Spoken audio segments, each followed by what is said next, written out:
So say what you want about the Sixth God or Wheelchair Jimmy, but the reality is wherever Drake goes, a trail of violence usually follows. Now it might just be that he's a target of a lot of unwanted attention, given he's one of the biggest stars in rap, or maybe Drake's mob ties aren't just lyrics in a song. In March of 2018, Delia nightclub in LA was packed with celebrities turning up for the night. Some of the guests in attendance included Odell Beckham Jr., Yowns Benjamin, a former boxer who'd been dating Kourtney Kardashian, and Drake, all of whom were enjoying the club from the VIP section. Things went left when Summer Rae, then an up-and-coming IG model, approached VIP and asked to be let in. Summer Rae being, well, Summer Rae, was welcome to the section, but her boyfriend at the time, Bennett Sipes, was flat out rejected by Drake. The thing about Sipes is that he actually worked in Delia as a server, but was partying at the club on his night off. Needless to say, Drake letting in Sipes' model girlfriend and then rejecting him definitely sent a message. An argument broke out that quickly escalated, and that's when Drake allegedly gave his crew the throat/gesture, which witnesses interpreted as a green light for his entourage to give Sipes a beatdown. Sipes was shoved out the back of the club and then got stomped out by members of Drake's team and Yowns Benjamin. As all this broke out, Drake was seen in the video observing the whole thing go down, and witnesses said it was almost as if it was done for entertainment. Drake and Odell eventually got hit by a lawsuit from Sipes for their role in the beating.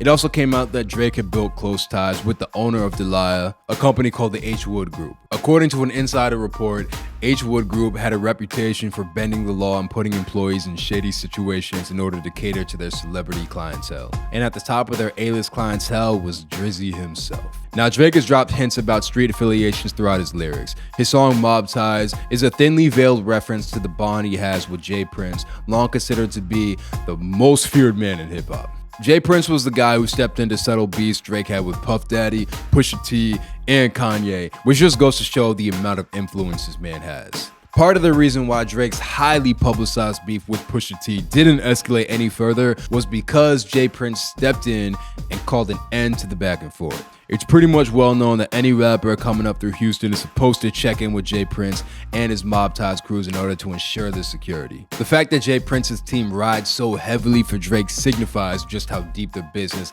and street connections are.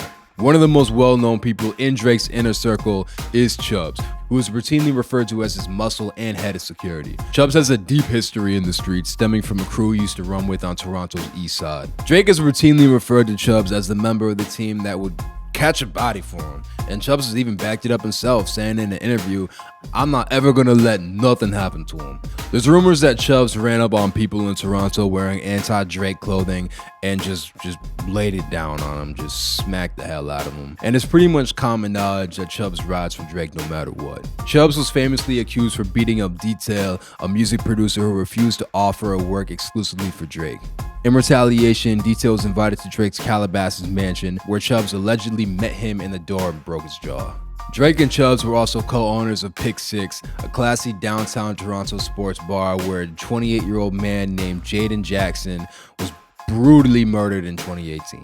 Jackson had been partying at a private event hosted at the restaurant when he left with a young woman. As he was leaving, a black Civic spun around to pull up on Jackson. Jackson got spooked by whoever he saw in the car and took off running, while two gunmen jumped out and chased him into a parking garage, shooting him 20 times. All of this was caught on video, and it looks like gangland hit.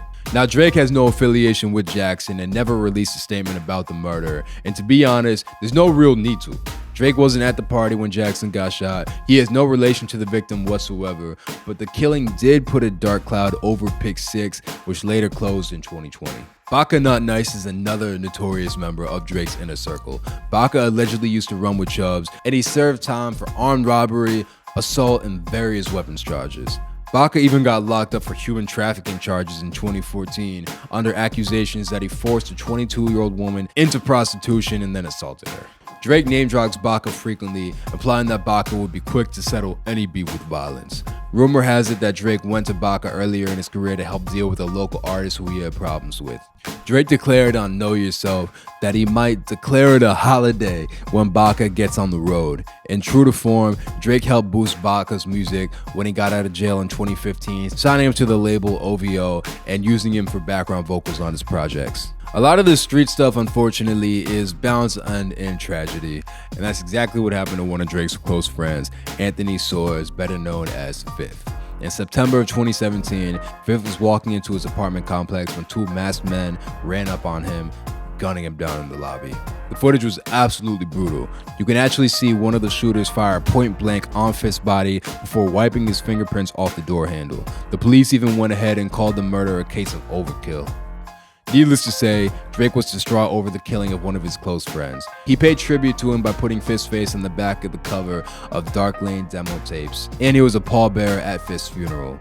Nobody was ever arrested for Fifth's murder, and the police expressed irritation that Drake didn't use his platform to try and get witnesses to come forward. So the question is, just how deep in this world is Drake? There's definitely no denying that he has a team around him ready to push the button in case goes down. And it is also clear that Drake has no problem using his crew against anybody who might disrespect him. Most of these guys' real dirty work happened during Drake's come up though, so they probably didn't have much to stress about during these days. And to whether or not Drake's an actual mob boss, that's for you to decide.